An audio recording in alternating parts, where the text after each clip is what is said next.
പത്തനാപുരത്ത് UDF-ലെ ജ്യോതികുമാർ ചാമക്കാല വിജയിച്ചു. 8310 വോട്ടുകൾക്കാണ് ജ്യോതികുമാറിന്റെ വിജയം. LDF-ലെ KV ഗണേഷ് കുമാറിനെയാണ് ജ്യോതികുമാർ ചാമക്കാല പരാജയപ്പെടുത്തിയത്. നിയമസഭാ തെരഞ്ഞെടുപ്പിൽ പത്തനാപുരം മണ്ഡലത്തിൽ UDF-ന് മികച്ച വിജയം. മന്ത്രി KV ഗണേഷ് കുമാറാണ് ഇവിടെ പരാജയപ്പെട്ടത്.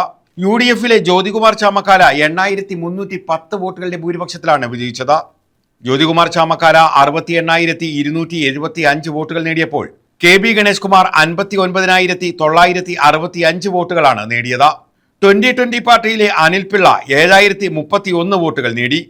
ബഹുജൻ സമാജ് പാർട്ടിയിലെ വിപിൻ 629 വോട്ടുകളും സ്വതന്ത്രനായ NB ഗണേഷ് കുമാർ 547 വോട്ടുകളും നേടി.